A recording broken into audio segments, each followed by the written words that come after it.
మేలులు చేసిన గొప్ప దేవుడు తండ్రి, ఎన్నో కార్యాలు చేసిన గొప్ప దేవుడు తండ్రి. మా ఆరోగ్యంలో దేవా, మా అనారోగ్య పరిస్థితిలో ఉన్నప్పుడు దేవ మంచి ఆయుష్ను ఆరోగ్యాన్ని దేవ మాకు దయచేసిన గొప్ప దేవుడు తండ్రి. నీ మేలులు తండ్రి మరొక దేవ ప్రతిదినము దేవ తలపోసుకునే జ్ఞానాన్ని, ఆలోచన, జ్ఞాపక శక్తిని దేవ మాకు దయచేయమని నేను మొరపెట్టుకుంటున్నాను తండ్రి. నీ చిత్త ప్రకారమే దేవ మా జీవితం కొనసాగించే కృపను కూడా దయచేయమని బ్రతిమాలుకుంటున్నాము తండ్రి. నీ వాక్యానుసారంగా తండ్రి, నీ వాక్యాన్ని మా హృదయంలో నాటుకునే కృపను కూడా మాకు దయచేయమని బ్రతిమాలుకుంటున్నాము తండ్రి. మా జీవితంలో దేవ మార్చుకునే ఆలోచన తండ్రి, అలవాట్లు ఉన్నాయి తండ్రి దేవ, మార్చుకునే జ్ఞానాన్ని మాకు దయచేయమని నేను మొరపెట్టుకుంటున్నాము తండ్రి.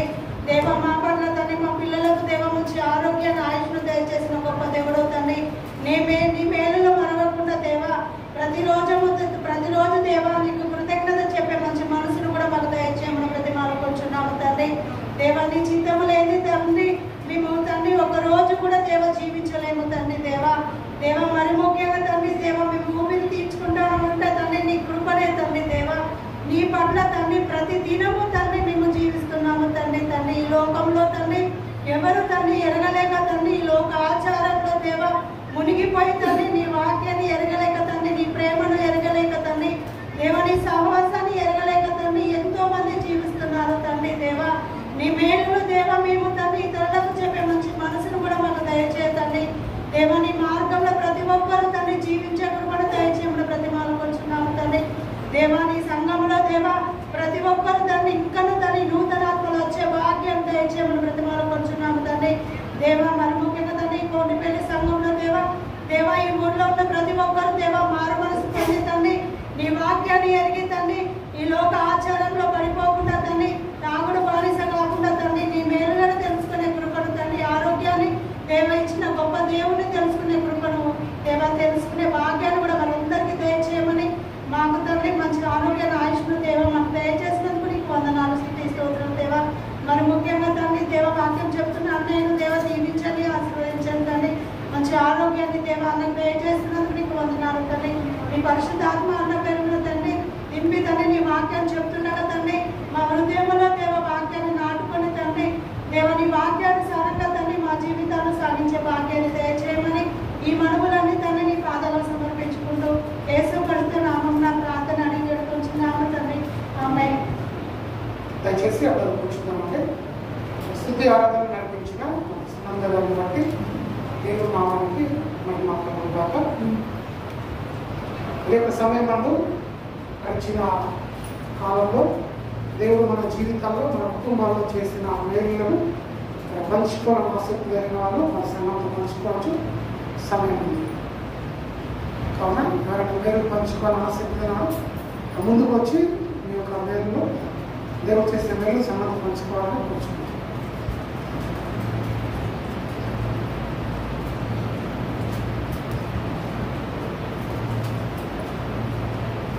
ఎవరు లేనట్లయితే మన ఆరాధన కార్యక్రమం ముందుకు వెళ్దాం.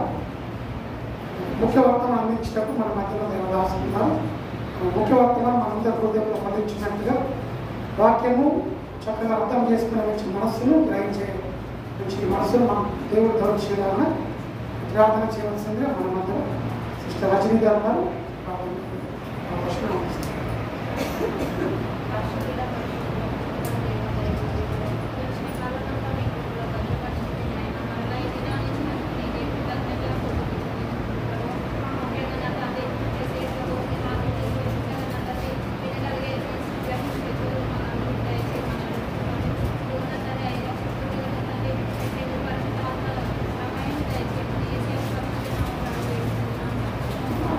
ప్రార్థన చేయడం తన కుమార్తెకు అవకాశం ఇచ్చిన దేవుడికి ఈ యొక్క ప్రాముఖ్యమైన సమయంలో ముఖ్య వర్త అందించడానికి మన మధ్యలో దేవదాసుకున్నారు.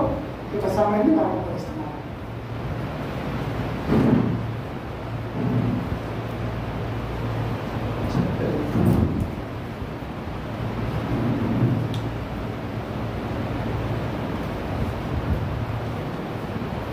అన్ని చోట్ల బ్యాంకులు ఇవ్వకుండా మీకు ఎవరైతే బ్యాంక్ వెళ్తున్నారో వాళ్ళకి మాత్రమే కావాల్సిన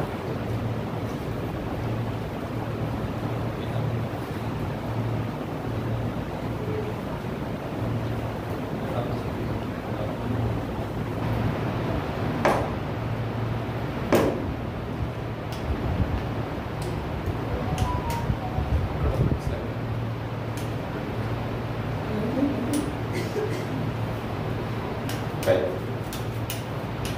ఇప్పుడు క్లారిటీగా ఉందా వాయిస్? ఓకే. క్రీస్తు నామములో సంఘమైన మీ అందరికీ మా హృదయపూర్వక వందనాలు తెలియజేస్తున్నాను. ప్రార్థన చేసుకుని దేవుని వాక్యంలోకి ప్రార్థించుకున్నాం. దయగల మా కన్న తండ్రి, మహోన్నతుడు అయిన దేవ, ఈ ఘనమైన శ్రేష్టమైన నామానికి వందనాలైన గడిచిన కాలం అంతా మీ కృపలో కాపాడు సజీవులుగా మమ్మల్ని నిలబెట్టి ఈ రోజు దేవ మరలా మీ సన్నిధిలో మీ పిల్లలతో కూడా మేమందరం కూడా చేరుతాము. మిమ్మల్ని గాపరుచుటకు మీ వాక్యము ఇవ్వండి తండ్రి. ఈ వాక్యము ఆద్యాంతము మీ కృప, మీ కనికరం, మీ కాపుదల దయచేయండి. కేవలము దేవ మీ ఆలోచన, మీ వాక్యములో ఉన్న సారాంశం గ్రహించగలుగుటకు కృప చూపుమని కోరుతూ మీ చేతులకి ఈ ఆరాధన అంతటినీ సమర్పించు. యేసుక్రీస్తు నామములోని ఈ ప్రార్థన అడిగి వేడుకుంటున్నాము తండ్రి. ఆమేన్. మంచిది. దేవుని అమూల్యమైన మాటల్ని మరలా మనం ధ్యానించడానికి దేవుడు కృప చూపాడు. అందును బట్టి దేవుడికి స్తోత్రాలు చెల్లిస్తూ ఉన్నాం. పిల్లల్ని అలా చేయకుండా చూసుకోండి. అందరూ కూర్చోండి. కింద పిల్లలందరూ కూడా చక్కగా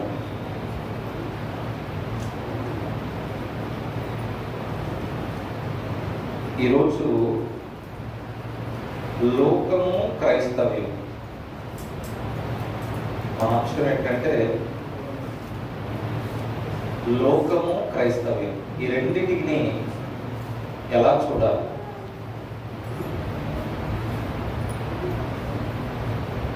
లోకం అనగానే మనందరికీ తెలుసు, మనం మారక ముందు, మార్పు పొందక ముందు మనం మాట్లాడిన మాటలు, చేసిన క్రియలు, మన జీవన విధానం, ఇదంతా కూడా లోకంలో ఉన్నప్పుడు మన పరిస్థితి ఎలా ఉంటుందో మనందరికీ తెలుసు.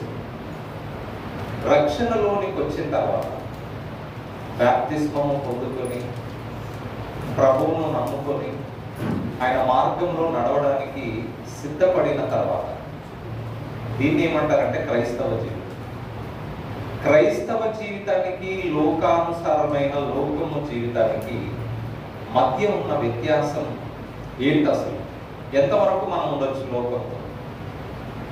చాలా వరకు కూడా ఈరోజు సమాజంలో ఎలా ఉంది అంటే లోకంలో కలిసిపోతున్నటువంటి పరిస్థితులు కనబడుతున్నాయి మనకి. కాబట్టి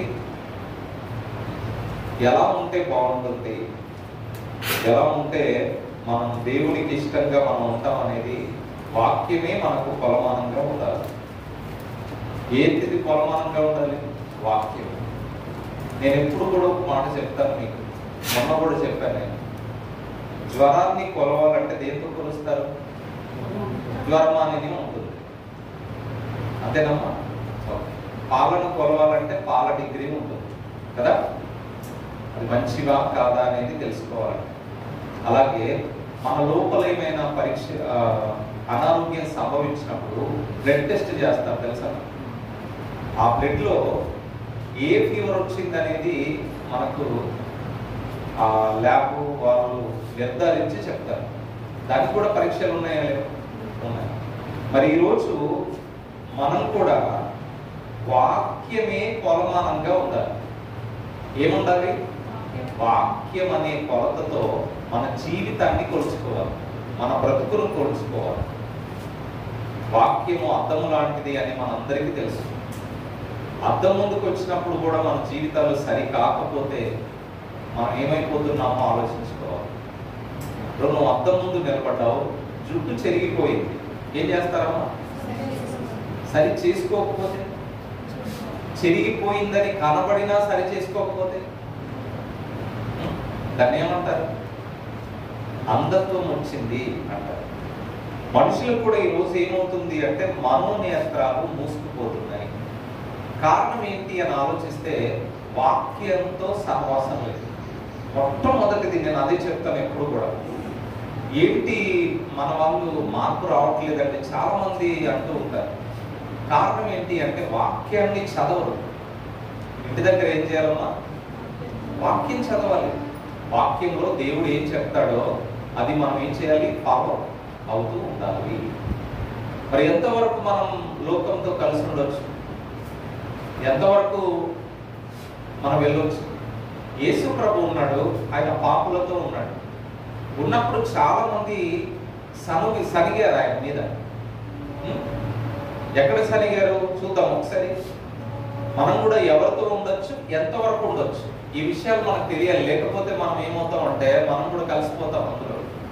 ఒకసారి లూకా సువార్త మనం చూడగలిగితే 19వ అధ్యాయంలో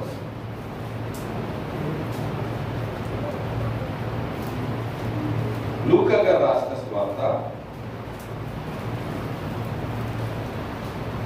7వ వచనం 19:7.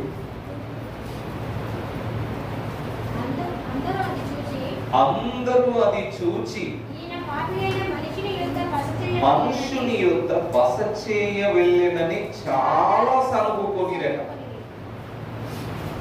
మరి ఇదేంటి? యేసు ప్రభు పాపితో ఉన్నాడా? ఉంటాడా? మనం కూడా ఉండొచ్చా? ఉండొచ్చు. ఎప్పటి వరకు ఉండొచ్చు? వాళ్ళని పరిశుద్ధతలోనికి నడిపించడానికి మనం ఉండాలి. వాళ్ళని ప్రభు వైపుకు నడిపించడానికి మనం ఉండాలి. మనం కలిసిపోవడానికి కాదు, మనం వాళ్ళతో కలిసిపోవడానికి కాదు. చాలా సరుకున్నారట. ఈయన ఎవరు? జక్కయ్య ఎవరంటే అందరికీ తెలిసింది ఏమని? పాపి అని. ఒక పాపి దగ్గరికి వెళ్తున్నాడు అంటే ఇప్పుడు ఆ జక్కయ్యలో ఎంత మార్పు వచ్చిందమ్మా? చాలా మార్పు వచ్చింది. అంటే మార్చాడా మార్చలేదా? మార్చాడు. ఇప్పుడు ఇదే ఒకవేళ లోకం ఉందనుకోండి కాసేపు. ఇప్పుడు లోకం దగ్గరికి, లోకస్తుల దగ్గరికి మనం వెళ్ళాలి. ఇప్పుడు ఆయన ఆచారాలన్నీ, ఆయన అలవాట్లన్నీ నువ్వు కూడా తెచ్చుకుంటున్నావు అనుకో, దాన్ని ఏమంటారు? దాన్ని ఏమంటారు మీరు చెప్పండి. నువ్వు ఆయనతో కలిసిపోతున్నావు, ఆయన నువ్వు దేవుని వైపుకు నడిపిస్తున్నావు. మనం వాళ్ళతో కలిసిపోకూడదు. మనం ఏం చేయాలంటే ప్రభు దగ్గరికి, దేవుని దగ్గరికి వాళ్ళని నడిపించే ప్రయత్నం మనం చేయాలి. నడిపించాలి. ఇది దేవుడు మనకి ఇచ్చినటువంటి విధి. దీన్ని లిమిట్స్ ని మనం దాటదు. ఈ లిమిట్స్ ని మనం ఏం చేద్దామా? దాటొద్దు. ఇలా దాటకుండా మనం జాగ్రత్త పడాలి అని వాక్యం చెప్తుంది మనం. అలాగే కొన్ని సూచనలు కూడా మనకు చెప్పాడు. లోకం అనగానే ఎవరెవరితో ఉండొద్దు, ఏది తినాలి ఏది తినకూడదని కూడా చెప్పాడా? చెప్పలేదా? ఏది తినొచ్చు చెప్పండి అమ్మా, మీకు తెలిసినంత వరకు చెప్పండి. ఏది తినొచ్చు, ఏది తినకూడదు? ఏం తినొచ్చు? అన్నీ తినొచ్చు. కానీ మనకు దేవుడు ఒక మాట చెప్పాడు. అదేంటంటే విగ్రహములకు బలిగా అర్పించినవి మాత్రము తినొద్దు. అవునా కదా? విగ్రహములకు బలిగా అర్పించిన వాటిని చెప్పాడా? చెప్పలేదా బైబిల్లో? ఎందుకంటే ఇది కూడా లోకమే. మరి కొన్ని మాటలు చెప్పినప్పుడు మీకు ప్రతిదీ చూపించాలి కదా. చూపిస్తాను ఒకసారి. కొరింథీయులకు రాసిన పత్రిక చూడండి. కొరింథీయులకు రాసిన మొదటి పత్రిక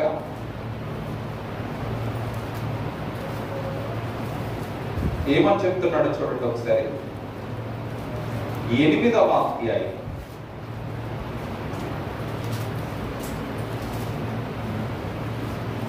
8వ అధ్యాయంలో రాయబడిన మాట 10వ వచనాన్ని చూద్దాం. 10వ వచనం 11వ వచనం. ఏలయనగా జ్ఞానము గల నీవు విగ్రహాలయమందు కూర్చుండగా ఒకడు చూచిన ఎడల మనస్సాక్షి గల అతడు పదార్థములను తినుటకు తెచ్చుకోను కదా. అందువలన ఎవరి కొరకు క్రీస్తు చనిపోయిన ఆ బలహీనుడైన ఆ నీ సహోదరుడు నీ జ్ఞానమును బట్టి ఏమైపోతున్నాడు? నశించిపోతున్నాడు. అంటే మనం ఒకరిని రక్షించాలి కానీ ఒకరిని నశింపజేయొద్దు. మా అర్థమవుతుందమ్మా? మన వాళ్ళు ఏంటంటే ఆల్రౌండర్లు తయారైపోయారు. తెలుసా? ఏం తయారైపోయారు? నేను అన్నిట్లో ఉంటాను, అన్నీ చేస్తాను. అన్నీ చేయదగినవి కావు. అన్నీ చేయదగినవా కావు. లేదంటే నేను దసరా వచ్చినప్పుడు దాన్ని మేకపిల్లను కూడా నేను తింటాను అంటే తినొద్దని దేవుడు చెప్పాడు. అర్థమవుతుందా? తెచ్చుకొని తింటామండి అంటే తినొద్దు అని చెప్పాడు. చెప్పినప్పుడు కొన్ని మనం ఏం చేయాలి? ఫాలో అవ్వాలి, పాటించాలి. అది వాళ్ళకు సంబంధించింది. మనము దాంట్లోనికి వెళ్ళిపోయి నేను బతుకమ్మ పాట పాడతాను, నేను డ్యాన్స్ చేస్తానంటే కుదురుతుందా? మనం ఇక్కడ చూడండి, మనం ఒకటే గోల. ఎవరంటే అన్నారంటే పాపం హైందవులు అయితే పర్లేదు, వాళ్ళ భక్తి గొప్పది, వాళ్ళ ఆచారాలు గొప్పవి, వాళ్ళ ప్రవర్తన గొప్పది, వాళ్ళు గొప్పోళ్ళే. నేను ఎప్పుడు గొప్పోళ్ళే అంటారు. వాళ్ళని మనం ఏం అనలేము, వాళ్ళ పండుగ వాళ్ళు చేసుకొనివ్వండి ప్రశాంతంగా. కానీ అక్కడ డ్యాన్స్ చేసేది మన దరిద్రం ఏంటంటే మొత్తం క్రైస్తవులు 90%. మరి వీళ్ళకి కొంచెమైన బుద్ధి, జ్ఞానము, తెలివి, ఆలోచన ఉందా లేదా? చేయమని చెప్పాడు మనకి. అసలు అక్కడికి వెళ్ళడమే. నువ్వు దాంతో కలిసి నువ్వు డాన్స్ చేస్తున్నావు అంటే అసలు ఏం బైబిల్ ఏం చదువుతున్నా నాకైతే గుండె రగులిపోయింది. ఇంకెప్పుడు మారుతారు? దేవుని వాక్యం ఎప్పుడు అర్థమవుతుంది? చాలా బాధ అనిపించింది మనసులో. అంటే కనీసం వీళ్ళకి ఏది ఎందులో పాల్గొనాలి, ఎందులో పాల్గొనకూడదు, ఎక్కడ డ్యాన్స్ చేయాలి, ఎక్కడ డ్యాన్స్ చేయకూడదు తెలియదంటే కనీసం ఆ ఆలోచనలు కూడా లేవు. అంటే వీళ్ళు ఏ స్థితిలో ఉన్నారంటే మేము చేసేది కరెక్టే. మళ్ళీ ఆదివారం వస్తే ఇలా ఈ గుంపంతా ఎక్కడ ఉన్నారో తెలుసా? మళ్ళీ చర్చిలో ఉన్నారు. ఈ డ్యాన్స్ చేసిన వాళ్ళే. నిజంగా ఇవన్నీ చూస్తున్నప్పుడు కల్లారా నువ్వేం నేర్చుకుంటున్నావు, ఏం చదువుతున్నావు, నీ ప్రార్థన జీవితం ఏది, నువ్వు విన్న వాక్యానికి సార్థకత ఏది? వాళ్ళ పండుగ వాళ్ళు చేసుకుంటున్నారు హ్యాపీగా. లేదు నేను వాళ్ళతో కలిసి ఎగురుతానంటే నువ్వు మారావా, మారలేదు? మార్పు నీలో వచ్చిందా, రాలేదా? దేవుడు ఏమన్నాడు వాక్యంలో? ఏమని చెప్పాడు ఒకసారి చూద్దాము. ప్రకటన గ్రంథంలో రాయబడినటువంటి మాట చూద్దాం ఒకసారి. ఏమని చెప్తున్నాడు అక్కడ?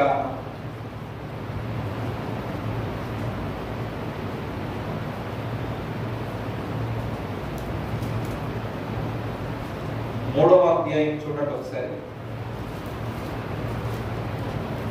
3వ అధ్యాయం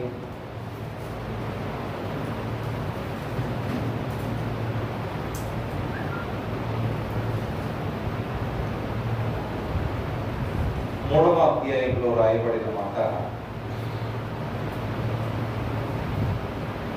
2వ వచనం నుండి చూడండి. నీ క్రియలు నా ఎదుట నా దేవుని ఎదుట ఎలా కనబడలేదంటమ్మా? సంపూర్ణమైనవిగా కనబడలేదంట. సంపూర్ణమైనవిగా కనబడలేదు కనుక జాగరూకుడవై మిగిలిన వాటిని ఏం చేయమంటున్నాడు? బలపరచుము అంటున్నాడు. అంటే నీ క్రియలు ఎలా ఉన్నాయని చెప్తున్నాడు ఇక్కడ. ఎలా ఉన్నాయటమ్మా? పూర్ణమైనవిగా లేవు. ఎందుకు? ఏమవుతుంది మరి? పేరు మాత్రం ఉన్నది క్రైస్తవుడని, కానీ క్రియలు. ఇంకా 16వ వచనంలో ఏమన్నాడు? 16వ వచనం 15-16 చూద్దాం. 15-16 నీ క్రియలను నేను ఎరుగుదును, నీవు చల్లగానైనను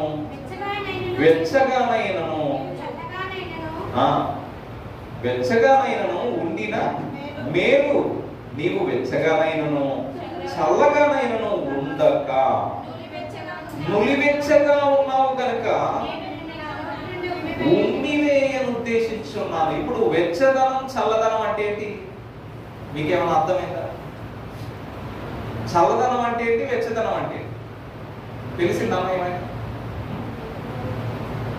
చల్లదనం వెచ్చదనం అంటే అర్థం ఏంటి అంటే చల్లగా అంటే లోకం అనుకో, వెచ్చగా అంటే దైవత్వం అనుకో. నువ్వు ఉంటే దైవత్వంలోనైనా ఉండాలి, లేదంటే లోకంతోనైనా ఉండాలి. లేదు నేను లోకము దేవుడు రెండు కావాలంటే నులివెచ్చని స్థితి అంటారు. అప్పుడు దేవుడు చూసాక ఏం చేస్తాడటమ్మా? ఏం చేస్తానన్నాడు? ఉమ్మివేయను ఉద్దేశించున్నా. మన బ్రతుకులు బాగుపడాలనే వాక్యం, మారాలనే వాక్యం. ఆ మార్పే రాకపోతే ఆ బాధ ఎలా ఉంటుంది? చాలా పెద్దగా ఉంటుంది.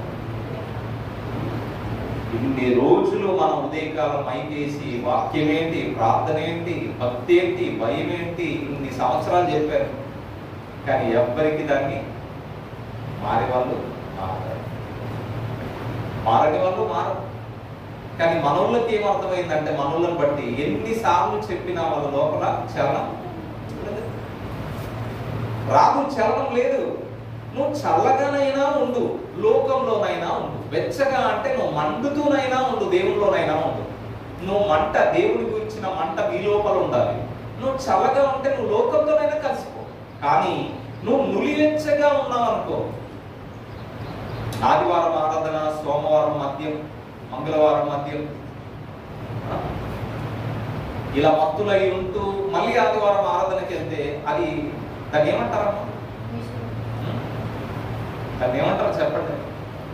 వేషధారులు అయిపోవట్లేదు. నువ్వు లోకంలో ఉన్నప్పుడు ఎలా ఉన్నావో ప్రభువునందు వచ్చినప్పుడు అలాగే ఉన్నావు. మరి మార్పు ఎక్కడ కనబడుతుంది? కనబడాలా కనబడకూడదా? కనబడాలి. లోకంలో ఉన్నప్పుడు నేను ఇలా ఉన్నానండి, కానీ ప్రభువునందు వచ్చినప్పుడు నా జీవితం మారిందండి. నా జీవితంలో మారిపోయిన ఏమున్నాయి చెప్పండి అమ్మ ఒకసారి. మీరు ఎప్పుడైనా మీ జీవితంలో రాసుకున్నారా? నేను రక్షణ పొందినప్పటి నుండి ఏమేమి వదిలేశానో ఈ వాక్యం అయిపోయిన తర్వాత నాకు పేపర్ మీద రాసివ్వండి. నేనేం వదిలేశానో మీకు రాసిస్తాను. నేనేం వదిలేశానో నేను రాస్తాను. మీరు కూడా ఏమేమి వదిలేశారో మీరు ఏం చేయాలి? నాకు రాసివ్వండి. ఒకసారి మనం పరీక్షించుకుందాం, పరీక్ష పెట్టుకుందాం. మనస్సుతో కనీసం అనుకుందాం. ఏమని అంటే, నేను రక్షణలోనికి వచ్చిన తర్వాత ఏం వదిలేశాను? ఏమైనా కనబడుతున్నాయి మనకు? 1, 2, 3 కనబడుతున్నాయి? ఏమీ కనబడలేదు అనుకోండి, జీరో అన్నమాట. మన భక్తి జీవితం జీరో అయిపోయింది. నేను ఒకప్పుడు మంచి తాగుబోతున్నండి, నేను మారానండి అని చెప్తుంటారు మనోళ్ళు, మంచోళ్ళే కదమ్మా. అది మారిపోయినా కదా? మారిపోయి. నేను అప్పుడు దొంగనండి, మారిపోయానండి. నేను అన్యాయంగా ఒకరిని తీసుకున్నానండి, నేను కానీ ఇప్పుడు అన్యాయం చేయట్లేదండి, నేను మారిపోయానండి అని చెప్పేవాళ్ళు ఉంటారా? అది మంచి మార్పు. అది అట్లాంటి మన జీవితంలో రక్షణ పొందక ముందు, రక్షణలోనికి వచ్చిన తర్వాత ఏం మార్చుకున్నాం, ఏం మారిపోయింది ఒకసారి పరీక్షించుకుంటే మనకు అర్థమైపోతుంది మన భక్తి ఎంత ఉందో, మనం ఎంత భయం కలిగి ఉన్నామో దేవుల్లో మనకు అర్థమైపోతుంది. నేను ఒకటే కోరుతున్నాను, మీరు అందరూ కూడా క్రీస్తు స్వరూపంలోనికి మారాలి. మనందరం కూడా మారాలి. ఆ స్వభావంలోనికి మారుతూ ఉండాలి. ఆ మారే క్రమంలో మనిషి ఏమవుతున్నాడు? లోకంలో ఉండట్లేదు, దేవుల్లో సరిగ్గా ఉండట్లేదు. ఏం చేస్తున్నాడు? సండే రోజు వర్షిప్ జరుగుతుందా? జరగట్లేదమ్మా? జరుగుతుంది. మండే రోజు మళ్ళీ యథా రాజ తదా ప్రజ అన్నట్టుగా మళ్ళీ మామూలు జీవితం. మరి దేవుడికి ఇష్టమా? ఈ లైఫ్ దేవుడికి ఇష్టమా? మీరు చెప్పండి, మీరే ఆలోచించండి. ఇప్పుడు వాక్యంలో ఇలా ఉన్న తర్వాత కాదనడానికి నువ్వెవరు, నేనెవరు? మళ్ళీ మనోళ్ళు ఏమంటారు తెలుసా? అన్ని విమర్శిస్తున్నాడండి అంటారు. మరి ఇది వాక్యంలో ఉందా లేదా? నేను కాదు మిమ్మల్ని విమర్శించేది. ఎవరు విమర్శిస్తున్నారు? దేవుడే చెప్తున్నాడు మీకు. ఇది దేవుడి మాటనా, నా మాటనా? నేనేమన్నా పొత్తులు కూర్చొని తయారు చేసుకొని రాసుకొని వచ్చానమ్మా మీకు ఈ వాక్యం చెప్పాలని? ఇది ఎవరి మాటలు? ఇవి దేవుడి మాటలు మీకు వినపడుతున్నాయి అంటే మీ జీవితాలు సరి చేసుకోవాలని, మీ బ్రతుకులు సరి చేసుకోవాలని. అర్థమవుతుందా? అలా సరి చేసుకోనకుండా నేను లోకంతోనే ఉంటాను అంటే, లోకం సగము దేవుడు సగం అయితే మన జీవితాలు నిజంగా మనం ఉన్నతమైన దేవుల్లో ఉండలేము. పరలోకంలో ఆయన ఏమన్నాడు అంటే, నేను ఉమ్మి వేస్తానన్నాడా? లేదమ్మా. ఏం చేస్తానన్నాడు? చదవండి ఆ మాటని. 3:16లో ఏమన్నాడు? నీవు వెచ్చగానైనను, ప్రకటన గ్రంథం 3వ అధ్యాయము 16వ వచనం, చల్లగానైనను ఉండక నులివెచ్చగా ఉన్నావు గనుక నేను నిన్ను నా నోట నుండి ఉమ్మివేయను ఉద్దేశించున్నాను. చూసారా? ఇవన్నీ ఎరగట్లేదట మనిషి. ఏమి ఎరగట్లేదట? కిందేమన్నాడు? నీవు దౌర్భాగ్యుడవు, దిక్కుమాలినవాడవు, దరిద్రుడవు, గుడ్డివాడవు, దిగంబరుడవై ఉన్నావని ఎరగక. ఇవన్నీ మనిషి ఎరగట్లేదు. ఎరగకుండా మళ్ళీ ఏమంటాడు? ఆదివారం ఆరాధనకి వెళ్ళి మేము ఎన్నో చేశాము భక్తులు అంటారంటే. ఇది కాదు ప్రేమ. ఇది దేవునికి ఇష్టమైనటువంటి భక్తి జీవితం అయితే కాదు. దేవుడే చెప్తున్నాడు సరి చేసుకోవాలి, మంచిగా బ్రతకాలి. మనకి ఇప్పుడు ఫైట్ దేంతో అనుకుంటున్నారు మీరు? ఫైట్ చేసే దేంతోనమ్మా? మనం మనుషులతోనా? నాకు మనుషులందరి మీద ఎనలేని ప్రేమ ఉంది. మళ్ళీ చెప్తున్నాను, ఎంత ప్రేమ ఉంది అంటే ఎనలేని ప్రేమ ఉంది మనుషులందరి మీద. కానీ ఆ మనిషిలో ఒకటి ఉంది, దుష్ట తలంపులు, ఆలోచనలు, సాతాను సంబంధమైన క్రియలు. వాటితోటే నా పోరాటం.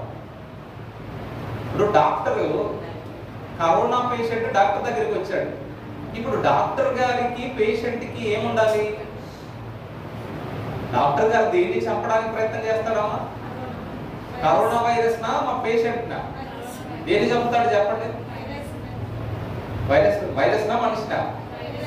వైరస్ చంపుతాడు. డాక్టర్ కష్టపడి ఆ బాడీలో ఉన్న వైరస్ ని చంపుతాడు. ఇప్పుడు జరిగేది అదే. ఏం జరగాలి? మనిషిలో ఉన్న పాపం చావాలి. అది మన పోరాటం.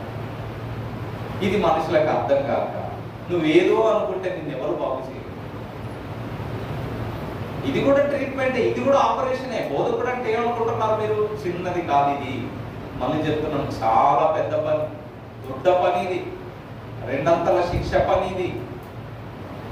పేషెంట్ ని డాక్టర్ గారు ఏ ట్రైనింగ్ లేకుండా నేను కూడా చేస్తాను ఆపరేషన్ అన్నాడు అనుకోండి, మీరు వెళ్తారా? ఫస్ట్ ఆపరేషన్ అమ్మా రండి అన్నాడు అనుకోండి, మీరు వెళ్తారా? మీరే ఫస్ట్ రండం అని అన్నాడు అనుకోండి, మీరు వెళ్ళలేరు. అనుభవం ఉండాలి. ఒక 50-60 ఆపరేషన్ నేను చేసి ఉన్నాను అని చెప్పేసి అనుభవం ఉండాలి. చదువుకోవాలి, దానికి డిగ్రీ ఉంటుంది, దానికి క్వాలిఫికేషన్ ఉంటుంది. ఇవన్నీ ఉంటేనే ఆ ఆపరేషన్ అనేది సక్సెస్ అవుతుంది. ఇవన్నీ ఏమీ లేకుండా నేను చేస్తానమ్మా అంటే మీరు వెళ్తారా? చేతిలో కత్తి మీద పట్టుకొని పోయడమే, తర్వాత కుట్లు వేయడమే. ఎంత ఈజీ! చూసినంతసేపు ఈజీ ఏ పనైనా. చేస్తే కానీ తెలియదు. మనం చిన్నప్పుడు సైకిల్ దొక్కేటప్పుడు సైకిల్ దొక్కే వాళ్ళని చూసి ఏమనుకున్నాం తెలుసా? మనం అరే చాలా ఈజీ సైకిల్ దొక్కడం అనుకున్నాం. కానీ అది ఎక్కి 4-5 సార్లు పడితే కానీ మనకు సైకిల్ దొక్కడం రాదు. మరి ఎందుకు పడ్డాం? మనం ఈజీ అనుకున్నాం కదా. సైకిల్ తొక్కడం ఈజీ అనుకున్నాను చూసి, కానీ తొక్కితే కానీ తెలియలేదు. 2-3 సార్లు పడి అమ్మో ఇది ఇంత కష్టమా అని. కానీ నేర్చుకున్న తర్వాత మళ్ళీ ఏమైపోయింది? ఈజీ అయిపోయింది.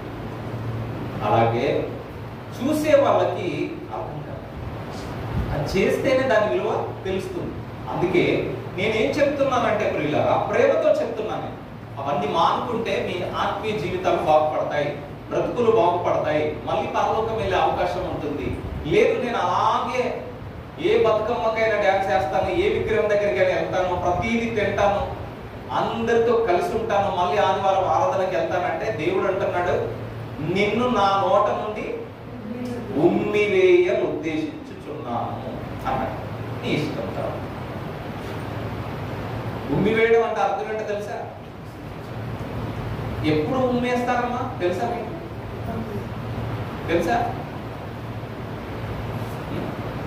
అప్పుడప్పుడు మనకు వినబడుతుంది. ఏమని అంటే తూ నీ బతుకు అంటారా? ఐడియా ఉందా? ఎప్పుడైనా అన్నారా ఎవరైనా? అదన్నమాట. అట్లాంటి పరిస్థితిలోనికి ఎందుకు వెళ్ళిపోవాలి క్రైస్తవ్యం? ఎందుకు వెళ్ళిపోవాలమ్మా? వెళ్ళిపోవచ్చా?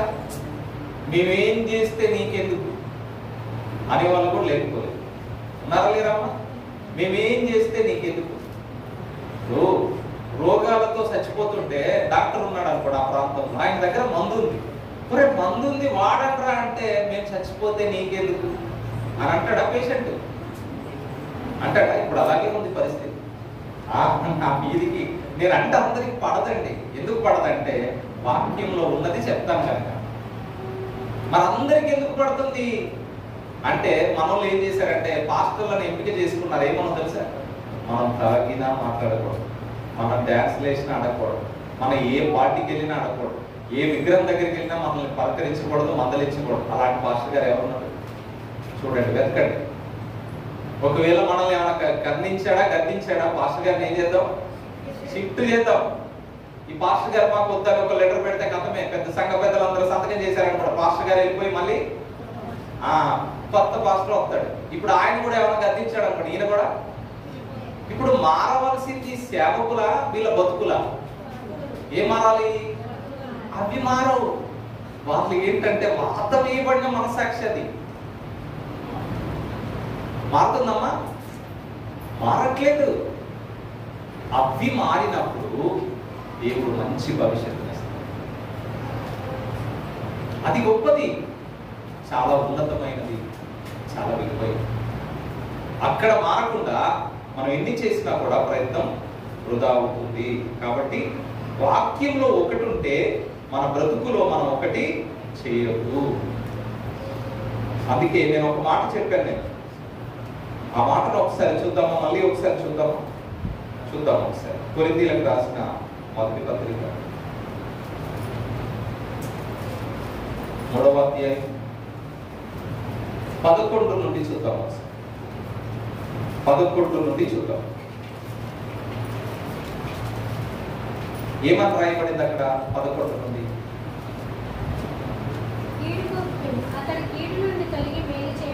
కొరింథీయులకు రాసిన మొదటి పత్రిక 3వ అధ్యాయం 11వ వచనం.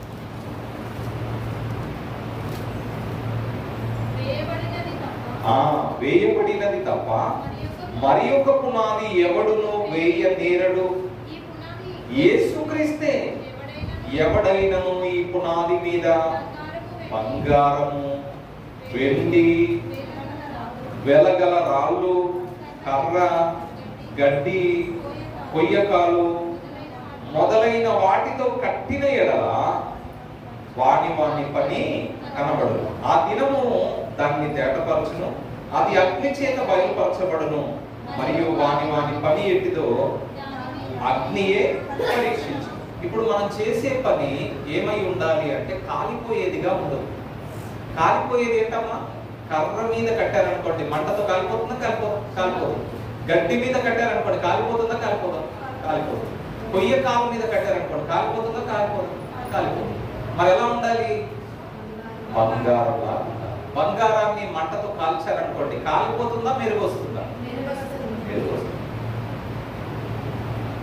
అర్థమైందా? చాలా వరకు కూడా అందరూ సంఘాలను ఏర్పాటు చేసుకున్నాం, ఇబ్బంది ఏం లేదు. సేవ చేయండి, గొప్పగా చేయండి, మారండి మంచిగా. డాక్టర్ గారికి పేషెంట్కి ఉన్న సంబంధం ఎలాంటిదో ఆ పేషెంట్ని బాగు చేయాలని చూస్తాడు డాక్టర్ గారు. మనం కూడా మన గ్రామం బాగుండాలనే ఆలోచన మనది, మన గ్రామ ప్రజలు బాగుండాలనే సంకల్పం మనది. అందరూ మంచిగా ఉండాలి, వాక్యానుసారంగా ఉండాలి. ఎలా ఉండాలమ్మా? వాక్యానుసారంగా ఉండాలి. వాక్యమే కొలమానం. కొలిచేది వాక్యంతో. మనకు మనం డిసైడ్ అవ్వకూడదు. రేపు మన సంఘం కూడా పరీక్షలు ఎదుర్కోవద్దా? ఎదుర్కొని నిలబడాలి. ఏ సంఘానికైనా పరీక్ష ఉంటుంది. కాలిపోయేదిగా ఉండకపోతే చాలా కష్టం. అందుకే తమ్ముడు ఏం ఎంచుకున్నాడు? ఎప్పుడు చెప్తాడు సన్ని ఒక మాట, ఏమనంటే, అన్న నేను కాజుపేట నుంచి ఎందుకు వస్తున్నాను? సంఘాలు లేవు అక్కడ, చాలా ఉన్నాయి.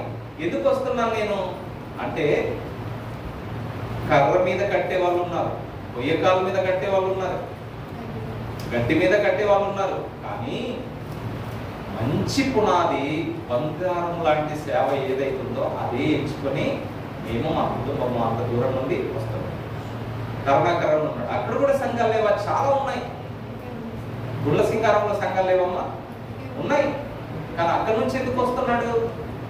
సత్యము ఎక్కడుందో అక్కడే ఉండాలి, వాక్యము ఎక్కడుందో అక్కడే ఉంటారు ఎవరైనా సరే.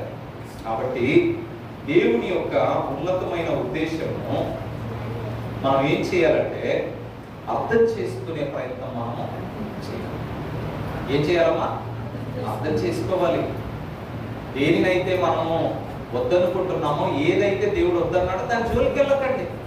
ఏదైతే దేవుడు చేయమన్నాడో దాన్ని ఫాలో అవ్వండి, అయిపోద్ది. ఇంకా ఇబ్బంది ఏం లేదు. రెండే విషయాలు. ఏది చేయమన్నాడో అది చేద్దాం, ఏది వద్దన్నాడో అది మానుకుందాం. ఇది మన ఆరోగ్యానికి మేల, ఆత్మీయ జీవితానికి మేలు చేస్తుందా? చేద్దాం, చేస్తుంది. ఇప్పుడు డాక్టర్ గారు ఏదైనా అనారోగ్యం వచ్చింది, డాక్టర్ గారి దగ్గరికి వెళ్ళాం, తినకూడని పదార్థాలు ఏమైనా ఉంటే చెప్తారు. నువ్వు ప్రత్యేకంగా అవే తిన్నావు అనుకో, ఏమవుతుంది? మళ్ళీ ఆరోగ్యం దెబ్బతింటదమ్మా? ఖచ్చితంగా దెబ్బతింటది. మరి డాక్టర్ గారు చెప్తే తూచా తప్పకుండా పాటిస్తున్నాం. మరి దేవుడు చెప్తే అది మన ఆత్మీయ జీవితానికి క్షేమం కాదని దేవుడు చెప్పాడు అనుకోండి, వదిలేయాలి దాన్ని, ఏదైనా సరే. కాబట్టి వాక్యం అనే కొలమానంతో చాలా మంది కడుతున్నారు, కానీ నిలబడేది కావాలి, యోగ్యమైనది కావాలి. అందుకే ఏ పునాది మీద కట్టాలట? క్రీస్తే పునాది అన్నాడండి. 11వ వచనంలో ఏమన్నాడు? వేయబడినది తప్ప మరి ఒక పునాది ఎవడును వేయనేరుడు. ఈ పునాది ఎవరంట? యేసుక్రీస్తు. మన జీవితాలు క్రీస్తు అనే బండ మీద కట్టబడాలి, ఆ పునాది మీద కట్టబడాలి. కట్టబడినప్పుడు మనం కూలిపోతామా? సమస్యలు వస్తాయి, బాధలు వస్తాయి, కన్నీళ్ళు వస్తాయి.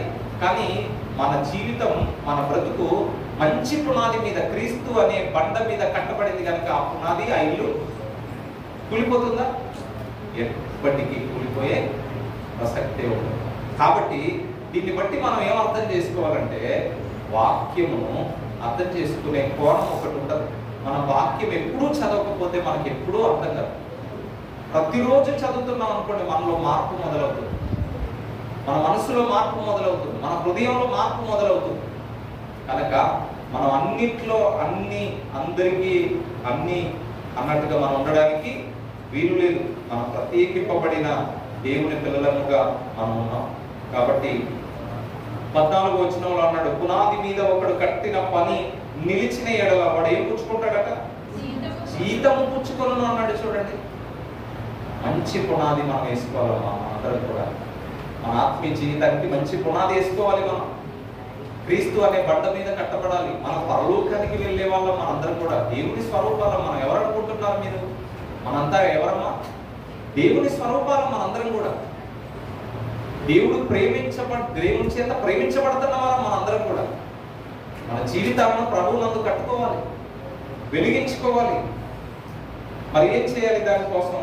మత్తయి సువార్త 7వ అధ్యాయం 24వ వచనాన్ని చూడండి.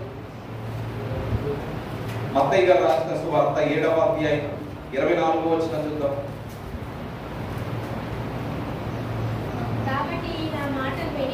కాబట్టి ఈ నా మాటలు విని వాటి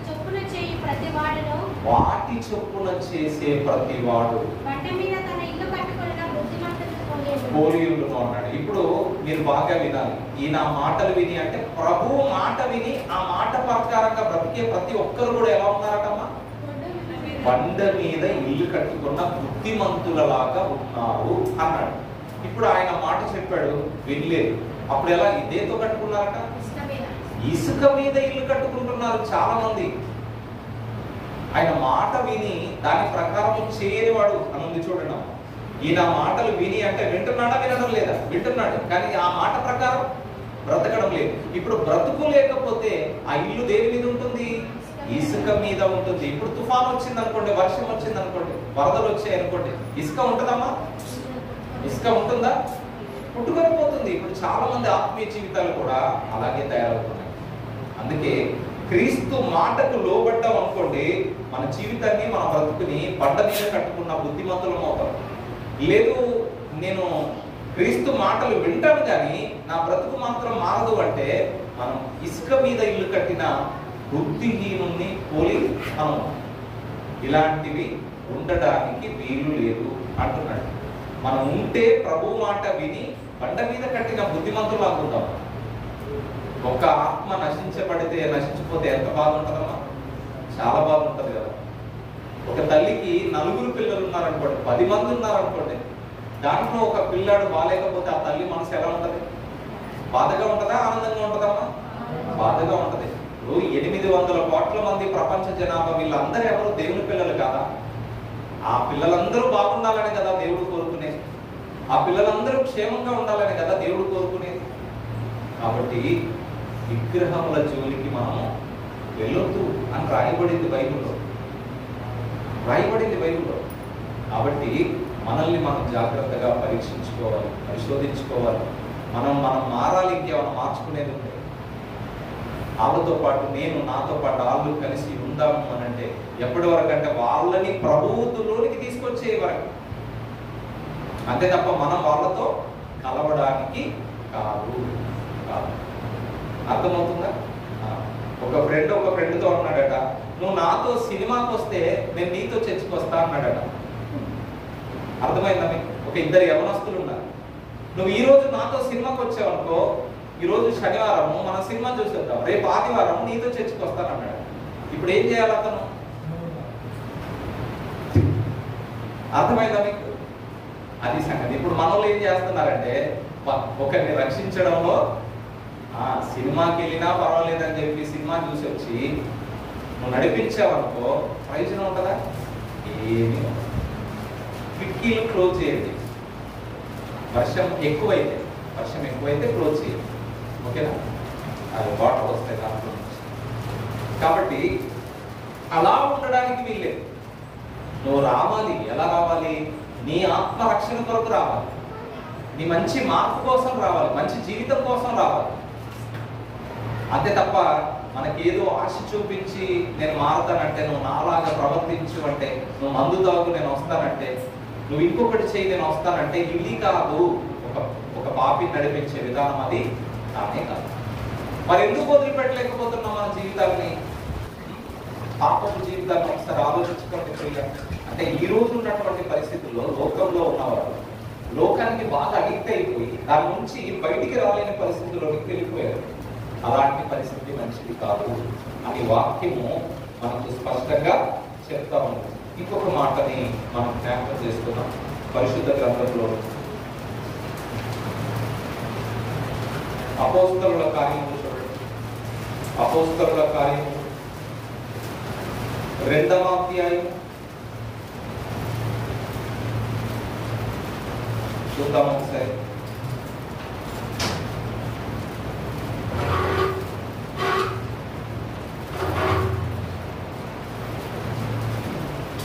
నలభై వచనం చూద్దాం. 40వ వచనం ఏమని రాయబడిందమ్మా? ఇంకను అనేక విధములైన మాటలతో సాక్ష్యమిచ్చి మూర్ఖులకు ఈ తరము వారికి వేరై ఏం చేయాలటమ్మా? రక్షణ పొందండి. ఎవరికి వేరై? ఈ తరము వారికి అన్న దగ్గర కింద ఫుట్నోట్లో ఏముందమ్మా? వంకరైన అంటే దాని అర్థం ఏంటి? మరి బ్రతుకులు జీవితాలు సరిగ్గా లేనటువంటి వారికి వేరై రక్షణ పొందండి. వేరుగా ఉండండి. పరిశుద్ధతలో కొనసాగండి. పాపంలో ఉండండి అని దేవుని వాక్యం ఇంత స్పష్టంగా మనం చెప్తున్నాం. కాబట్టి ఇంత స్పష్టంగా చెప్తున్నప్పుడు మనము మన ఆత్మీయ జీవితాన్ని కూడా మనం చక్కగా దేవుని యందు బలపరచుకోవాలి. దేవుని మాట వినాలి. మారాలి అని మాత్రమే, అంతకు మించిన తాపత్రయం మనకేమీ లేదు. ఒక వ్యక్తి తనలో తాను మారాలి, మార్పు రావాలి అన్న ఉద్దేశమే తప్ప మరొకటి లేదు. ఎందుకంటే దేవుడు చెప్పిన మాట, ప్రతి మాట కూడా నెరవేరుతుందా? నెరవేరదమ్మా? భూమి ఆకాశము గతించిన నా మాటలు గతించవు అన్నాడు. భూమి ఆకాశం లేకుండా పోయిన ఆయన మాటలు మాత్రం జరుగుతాయి. మరి ఆయన మాట ప్రకారం జరిగించేవాడు ఎప్పటికి ఉంటాడో తెలుసా? నిరంతరం. యోహాను గారు రాసిన మొదటి పత్రిక 2వ అధ్యాయం ఒకసారి చూడండి. యోహాను గారు రాసినటువంటి మొదటి పత్రిక 2వ అధ్యాయంలో రాయబడిన మాట చూద్దాం ఒకసారి. 17వ వచనాన్ని చూద్దాం.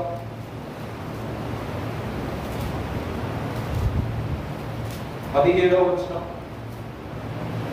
ఎందుకు లోకంలో ఉండొద్దన్నాడు? 16, 17 వచనాలు చూద్దాం. లోకంలో ఉన్నదంతయు అనగా శరీరాశయు, నేత్రాశయు, నేత్రాశయు, జీవపడంబము పుట్టినవి కావు, లోక సంబంధమైనవే, గతించిపోతున్నవి గాని దేవుని చిత్తమును జరిగించువాడు ఏమవుతాడటమ్మా? నిరంతరము నిలుస్తాడట. మీరందరూ ఎప్పటి వరకు ఉండాలని కోరుకోవాలి? నిరంతరము ఉండాలి, నిరంతరము జీవించాలి. దేవుని చిత్తము అంటే ఏంటో తెలుసా మీకు? దేవుని ఇష్టం. నాకు ఇష్టంగా బ్రతికే ఏ ఒక్కరైనా నిరంతరం నిలుస్తారన్నాడు దేవుడు. నా మాటను నువ్వు ఫాలో అవుతున్నావా? నువ్వు నిరంతరం నిలుస్తావు. ఎందుకంటే నీలో ఏమున్నాయి? నా మాటలు. అదే దేవుని చిత్తము, తండ్రి చిత్తము, దేవుని ఇష్టం, దేవుని ఉద్దేశం మనం నెరవేర్చాలి. అర్థమవుతుందమ్మా? మనము నెరవేర్చాలి. మన ఇంటికి ఎవరైనా వస్తే మీరు ఏది తీసుకుంటారని ఎందుకు అడుగుతున్నారు? బంధువులు వచ్చారనుకోండి, మీకు ఏది ఇష్టం అని అడుగుతారా? వాళ్ళని అడగకుండా మీరు ఏమైనా చేస్తారా? చేయలేరు. మీకు ఏది ఇష్టం అండి అని అడిగి ఆఫ్టర్ ఆల్ కూల్ డ్రింక్ తీసుకొచ్చేటప్పుడే అడుగుతారు, మీరు థమ్స్అప్ తాగుతారా, మజా తాగుతారా, స్ప్రైట్ తాగుతారా అని అడుగుతున్నారు. అడగట్లేదా? ఇంటికి వచ్చిన బంధువుల యొక్క కోరికనే నెరవేర్చాలనుకున్న నీవు మరి దేవుడి కోరిక నెరవేర్చాలి. తీర్చొద్దామా? తీర్చాలా వద్దా? తీర్చాలి, నెరవేర్చాలి. అది దేవుని ఇష్టము, దేవుని చిత్తము, దేవుని ఉద్దేశము. ఖచ్చితంగా మనం నెరవేర్చాలి. అలా నెరవేర్చినప్పుడు మనం ఎప్పటి వరకు ఉంటామంట? ఈ లోకము గతించిపోతుంది, కానీ దేవుని చిత్తమును జరిగించువాడు నిరంతరము నిలుచును. ఎప్పటి వరకు నిలుస్తాడు? నిరంతరము నిలుస్తాడు. కాబట్టి దేవుని మాటలు వినబడుతూనే ఉన్నాయి. సమాజానికి మార్పు మాత్రం కనబడట్లేదు. దేవుడు బాధగా ఉన్నాడు. అందుకే ప్రియమైన దేవుని వాళ్ళగా ఈరోజు మరణాలు ఎక్కువగా సంభవిస్తున్నాయి. చూసారా? ఎందుకు ఎక్కువగా సంభవిస్తున్నాయి ఈ మధ్య కాలంలో అంటే ఇంకా ఎక్కువైపోతాయి. ఎందుకంటే సువార్త విన్న తర్వాత మార్పు రాకపోతే దేవుడు తీసుకున్న నిర్ణయం వేరుగా ఉంటుంది. నేను అదే నమ్ముతాను, వాక్యాన్ని నమ్ముతాను. నేను వాక్యం విన్న తర్వాత వ్యక్తిలో ఎంతవరకు ఇవ్వాలో ఛాన్స్ అంతవరకు ఇస్తాడు దేవుడు. ఎంతవరకు సమయం ఇవ్వాలో అంతవరకు ఇస్తాడు దేవుడు. ఆ సమయం కాస్త వెళ్ళిపోయిందంటే మన బ్రతుకు ఏమవుతుంది? చీకటిలో నిజంగా భయంకరమైన ఆరని అగ్నిలోకి వెళ్ళిపోతుంది. దేవుడు ఇచ్చే టైంలోనే మనిషి అవకాశాన్ని చూస్ చేసుకోవాలి, మారాలి. అందుకే బైబిల్ ఏం చెప్తుంది మనకు? నేడే రక్షణ లేదు, ఇదే అనుకూల సమయం. నువ్వు మారడానికి ఇంకెప్పుడో టైం పెట్టకు. దానికి పెడతారమ్మా? పెట్టకూడదు. నేను జనవరి 1కు మారుతాను, బ్యాప్టిజం తీసుకుంటాను, డిసెంబర్ 25కు మారుతాను, అట్లాంటివి పెట్టుకోవద్దు మనం. ఎందుకంటే అప్పటిదాకా ఉంటామన్న గ్యారెంటీ ఉందా? మనిషికి గ్యారెంటీ లేదు, వస్తువులకు గ్యారెంటీ ఉంది. ఉందా లేదమ్మా? నువ్వు ఫోను కొత్తది కొన్నావు అనుకో, దానికి వారంటీ గ్యారెంటీలు ఉంటాయి. వస్తువు తీసుకున్నారనుకోండి గ్యారెంటీ ఉంటుంది. ఫ్యాన్ తీసుకున్నారనుకోండి 3 years అట. అర్థమవుతుందా? కాలిపోతే పీస్ టు పీస్ వేరేది ఇస్తా ఉన్నాడు. మొన్న తీసుకున్నాం మా బాబాయ్ ఫ్యాన్. ఇది ఒకవేళ మీరు 3 years అంటే ఇదేమైనా అయితే మీకు ఇంకొక కొత్తది మేము ఇస్తాం. వస్తువులకైనా ఉంది కానీ మనిషికి ఉన్న గ్యారెంటీ లేదు. పోకముందే ఏం చేయాలి? మారాలి. నువ్వు పోకముందే మారావనుకో దేవుడు సంతోషపడతాడు. ముఖ్యంగా ఎవరు ఆనందపడతారమ్మా? దేవుడు ఆనందపడతాడు. లేదు నేను ఎంతవరకైనా మారనంటే ఆ లోపల పాపం అలాగే ఉంటే ఆ పాపంతో మనిషి మరణించాడు అనుకోండి, మనిషి వెళ్ళే చోటు చాలా భయంకరం, చాలా భయంకరమైనది. దేవుడు అడిగే దానికి మనం సమాధానం చెప్పలేక మన జీవితం చతికిలు పడిపోయి ఆ ఆరని అగ్నిలోనికి మన ఆత్మ వెళ్ళిపోతే ఆ తీరని బాధలో మన వేదన అంత ఇంత కాదు. ప్రేమ దేవుని వల్ల ఇప్పుడు మనం ఎందుకు ఇంత కష్టపడుతున్నాం? మీకు ఎందుకు వాక్యాన్ని చెప్తున్నాను? ప్రతిసారి ఎందుకు చెప్తున్నాను అంటే ఆ భయంకరమైన నరక వేదనను ఏం చేయాలి? మనం తప్పించుకోవడానికి ఈ కార్యక్రమాలు, ఈ ప్రయత్నాలన్నీ కూడా దేవునితో ఉండడానికి. ఇక్కడ దేవునికి ఇష్టంగా బ్రతికి మళ్ళీ మనం ఎక్కడికి వెళ్ళాలి? దేవుని చెంతకు వెళ్ళడానికి. దేవుని చెంతకు వెళ్ళి దేవుని నామాన్ని ఘనపరచడానికే మనం వెళ్ళాలి. దేవుని మహిమపరచడానికి మనం వెళ్ళాలి. మనమంతా ఎవరంటే దేవుని పిల్లలండి. ఒక రకంగా చెప్పాలంటే మనమంతా ఎవరమ్మా? దేవుని పిల్లలు. మనందరం కూడా అక్కడికి వెళ్ళేవారమే. మనందరం ఇక్కడ ఉండేవారమా? అక్కడికి వెళ్ళేవారమా? మీ పిల్లలు మీ దగ్గర ఉండాలి. దేవుని పిల్లలు ఎక్కడ ఉండాలి? దేవుని దగ్గర ఉండాలి. మనందరం దేవుని పిల్లలమే కనుక తిరిగి ఆ దేవుని చెంతకు చేరేవారుగా మనం. మరి ఎంత మేలు చేస్తున్నాడు దేవుడు మనకి? దేవుడితో అవసరం లేకుండా ఎవరైనా బతుకుతారమ్మా? మనం ప్రయాణం చేసి వచ్చామంటే దేవుడి దయ ఉంది. అర్థమవుతుందా? ఒక ప్రాంతం నుండి ఒక ప్రాంతానికి వెళ్ళి వస్తున్నామంటే ఆయన కాపుదల లేకుండా వెళ్తామా? ఈరోజు ఎన్ని యాక్సిడెంట్లు జరుగుతున్నాయి, కళ్ళ ముందు చూస్తే చాలా జరుగుతున్నాయి. కానీ మనం ఈరోజు సజీవంగా ఉన్నామంటే దేవుని కృపలో ఆయన దయలో మనల్ని కాపాడుతున్నాడని అర్థం చేసుకోవాలి. మనం తినే ఆహారం, పీల్చుకునే గాలి, తాగే నీరు, ఎన్ని మేలు చేస్తున్నాడు దేవుడు మనకి మన కుటుంబాలకి. దేవుడు లేకుండా మనం బ్రతకడం అసాధ్యం. అందుకే దేవుడు ఏమిస్తున్నాడంట మనకు? చివరికి ఒక మాట చూసుకొని ముగించుకున్నాం. అపోస్తలుల కార్యము 17వ అధ్యాయం ఒకసారి చూడండి. అపోస్తలుల కార్యం 17వ అధ్యాయంలో రాయబడిన మాట మనం చూడగలిగితే ముగింపులోనికి వెళ్ళిపోదామా? ఆయన అందరికీ జీవమును ఊపిరిని 25వ వచనం చూద్దాం. ఆయన అందరికీ 24, 25 కూడా చూద్దాం. జగత్తును అందరి సమస్తమును, జగత్తు అంటే ప్రపంచం మొత్తం, అందరి సమస్తమును నిర్మించినటువంటి దేవుడు ఆకాశమునకును భూమికిని ప్రభువై ఉన్నందున ఆలయములలో నివసింపడు. ఆయన అందరికీ ఏమిస్తున్నాడట? జీవమును ఊపిరిని సమస్తమును దయచేవాడు గనుక తనకు ఏదైనా పొదువై ఉన్నట్టు మనుషుల చేతులతో సేవింపబడువాడు కాడు అని రాయబడింది. ఇప్పుడు ఎవరెవరికి ఇస్తున్నాడట? అందరికీ జీవం ఉందా లేదా? ఉందంటే ఎవరి వల్ల? దేవుడి వల్ల. అందరికీ ఊపిరిస్తున్నాడా లేడా? ఎవరి వల్ల? గాలి పీల్చుకుంటున్నాం, గాలి వదిలేస్తున్నాం. ఎవరి వల్ల? జీవం ఉంది అంటే కదులుతున్నాం, మాట్లాడగలుగుతున్నాం, పని చేయగలుగుతున్నాం. ఇదంతా ఎవరి వల్ల జరుగుతుంది? దేవుడి వల్ల జరుగుతుంది. మరి ఇన్ని చేసిన దేవుడు మన నుంచి ఏం కోరుకున్నాడు? మంచి జీవితాన్ని కోరుకున్నాడు. అంతే తప్ప ఏం లేదు.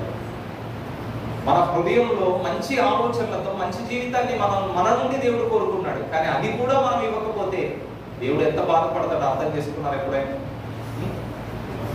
అర్థం చేసుకున్నారా? చేసుకోలేదా? అర్థం చేసుకోవాలి. ఎందుకంటే దేవుని మనసు అర్థమైతే మనం వదిలిపెట్టం.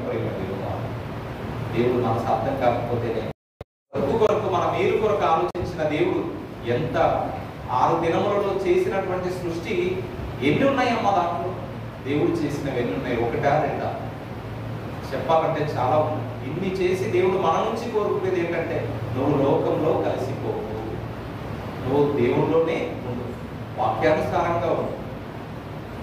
లోతు భార్య నడుస్తూ వెనక్కి తిరిగి చూడొద్దమ్మా అని చెప్పాడు దేవుడు. మళ్ళీ చూసి ఏముందని చూసింది? ఏదో ఉందని చూసింది. ఏమైపోయింది? ఆగిపోయింది. ఉప్పు స్తంభంగా మారిపోయిందా? మారిపోలేదు. మళ్ళీ మనం వెనక్కి తిరిగి చూసేవారుగా ఉండొద్దు. మనం ముందుకు వేసామడుగు, బ్రతుకు కాలం అంతా ముందుకు పడుతూనే ఉండాలి. లోకమును లోక ఆశయు గతించిపోయే టైం దగ్గర పడింది. కాబట్టి మనం పరిశుద్ధులముగానే ఉండాలి, యథార్థములో వంతులముగానే ఉండాలి. ఆయన ఎదుట మనము నిలబడాలి. అదే దేవుడు మన నుంచి కోరుకుంటున్నాడు. కాబట్టి లోకము వేరు, క్రైస్తవ్యం.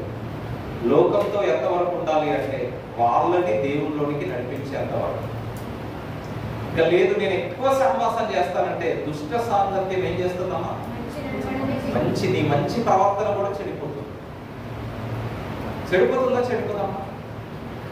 ఇప్పుడు బాగా చదివే స్టూడెంట్ ఉన్నాడు అనుకోండి, ఏమి చదవని స్టూడెంట్ ఉన్నాడు అనుకోండి, ఈ చదివే స్టూడెంట్తో ఉంటే ఆడికైనా చదువు రావాలి, లేదంటే వీడికైనా ఉన్న చదువు పోదు. ఈ రెండిట్లో ఏదైనా జరుగుతుందా? జరగదా? కానీ దుష్ట సాంగత్యం ఎక్కువ ఏం చేస్తుంది? మంచి నడవడిని కూడా చెరిపేస్తుంది.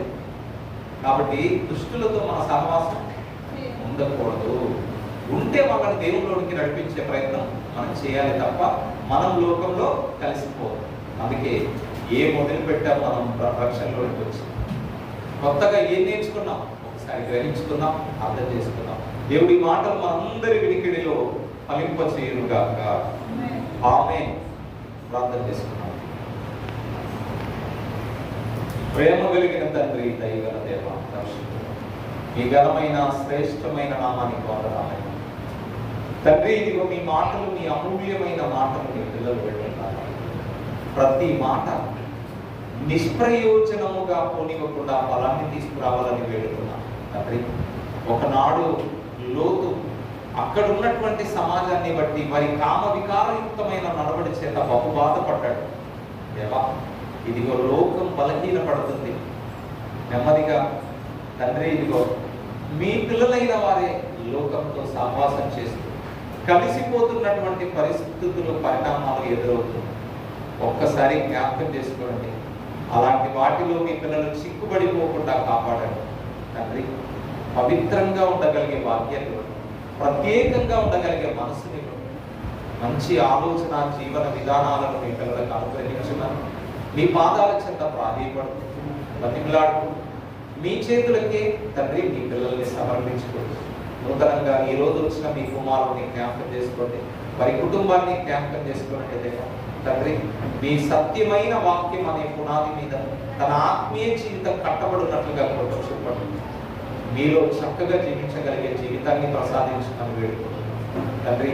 విన్న మాటలు ఏమాత్రము నిష్ప్రయోజనం కాకుండా ప్రతి ఒక్కరి హృదయాల్లో ఫలింపచేయమని మీ పాదాల చెంత ప్రాధేయపడుతూ బతిమలాడుకుంటూ సమస్తమును మీ చేతులకే సమర్పించుకుంటూ ఈ ప్రార్థన మీ ప్రియ కుమారుడు, మా రక్షకుడు యేసుక్రీస్తు ప్రభుల వారి శ్రేష్టమైన నామంలోనే ఈ ప్రార్థన అడిగి వేడుకుంటున్నాము తండ్రి. ఆమేన్. మంచిదండి. సత్యపాల్ లైఫ్ రోజే ప్రభు వల్లలోనికి మనం వెళ్దామండి.